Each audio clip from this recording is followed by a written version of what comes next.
దుర్గామాత పుట్టుక వెనుక అసలు కారణం ఏమిటో, మహిషాసురుడు ఎలా జన్మించి అంతమయ్యాడో తెలుసుకోవాలనుకుంటే ఈ వీడియోని పూర్తిగా చూడండి. దానవుల మూల పురుషుడు ధనువుకి రంభుడు, కరంభుడు అనే ఇద్దరు కుమారులు ఉన్నారు. వీరు సత్ప్రవర్తన గలవారు, కానీ సంతానం లేకపోవడంతో తపస్సును ప్రారంభించారు. కరంభుడు పంచనదిలో కఠోర తపస్సు చేస్తూ ఉండగా ఇంద్రుడు మొసలి రూపంలో వచ్చి అతడిని హతమారుస్తాడు. ఇది చూసిన రంభుడు తీవ్రంగా బాధపడుతూ తాను కూడా ప్రాణత్యాగం చేయాలని సిద్ధపడుతూ ఉండగా వెంటనే అగ్నిదేవుడు ప్రత్యక్షమై ప్రాణత్యాగం చెయ్యకుండా ఆపి వరమిచ్చాడు. నీ మనసుకు నచ్చిన స్త్రీ గర్భంలో శక్తివంతుడైన పుత్రుడు పుడతాడు అని.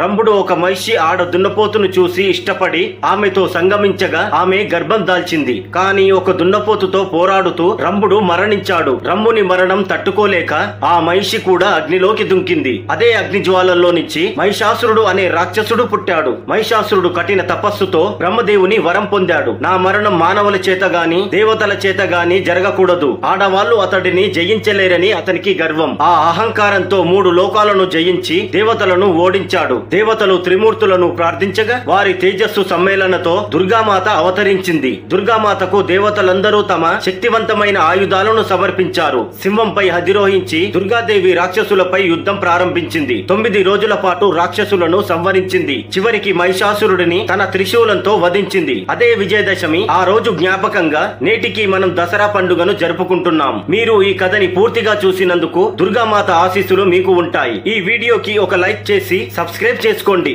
మరొక కథతో మళ్ళీ కలుద్దాం. జై దుర్గా భవాని.